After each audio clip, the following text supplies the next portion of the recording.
চাপাতলি গ্রামের অ্যাডভোকেট সর্দার জয়নুল আবেদিন ও উক্ত বিরোধের কারণে জের ধরে 7 সেপ্টেম্বর বাজারের ভিতরে তাকে আইনজীবী জয়নাল হত্যা মামলার প্রধান আসামি হয়ে জেল খাটছেন মোস্তফাপুর বীর মুক্তিযোদ্ধা শাহজাহান খান কলেজের অধ্যক্ষ ফারুক মাতব্বর।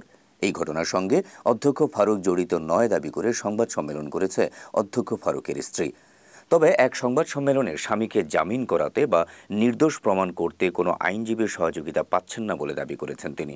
সংবাদ সম্মেলনে অধ্যক্ষ ফারুক মাতব্বরের স্ত্রী মোসাম্মদ আফরিন জানান, আইনজীবী জয়নাল সর্দারের সাথে ঝিকরহাটি গ্রামের লোকমান খানের জমি জমা নিয়ে বিরোধ ছিল। এই বিরোধের জেরে গেল 7 সেপ্টেম্বর সন্ধ্যায় তাঁতিবাড়ি এলাকায় লোকমান খানের লোকজন তাকে প্রকাশ্যে মারধর করে আহত করে। 9 সেপ্টেম্বর চিকিৎসাধীন অবস্থায় জয়নাল মারা যায়। 12 সেপ্টেম্বর আইনজীবী জয়নাল সর্দারের স্ত্রী মায়া বেগম অধ্যক্ষ ফারুককে প্রধান আসামি ও তার পরিবারের 9 সদস্যকে আসামি করে মামলা করে।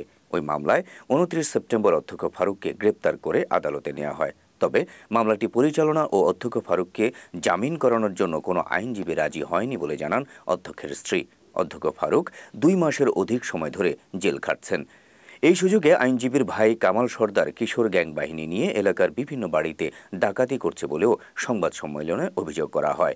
এ সময় মামলা পরিচালনা করতে আইনজীবীদের সহযোগিতা না পাওয়াকে মানবাধিকার লঙ্ঘন উল্লেখ করে অন্তর্বর্তীকালীন সরকার, প্রশাসন সহ সবার সহযোগিতা চেয়েছেন অধ্যক্ষ ফারুকের স্ত্রী। আমার স্বামী মোহাম্মদ ফারুক মাতব্বর বীর মুক্তিযোদ্ধা শাহজাহান খান কলেজের অধ্যক্ষ। তিনি দীর্ঘদিন সুনামের সাথে এই শিক্ষকতা করে আসছেন। তাকে এই মিথ্যা মামলায় শত্রুতা প্রবণতা বশত এই মিথ্যা মামলায় জড়িত করা হয়েছে। তাই আমরা এই যে উকিলের কাছ থেকে, আইনি ইসের কাছ থেকে কোনো সহযোগিতা পাচ্ছি না।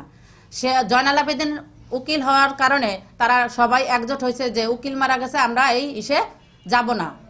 তাই আমরা যাতে এই সাংবাদিক ভাইদের কাছে সুষ্ঠু তদন্ত করে প্রকৃত আসামিদের এই মামলায় গ্রেপ্তার করা হোক এবং অনতিবিলম্বে আমার স্বামী ও আমার জায়ের নিঃশর্ত মুক্তি ও অব্যাহতি দেওয়ার আহ্বান জানাই আপনাদের।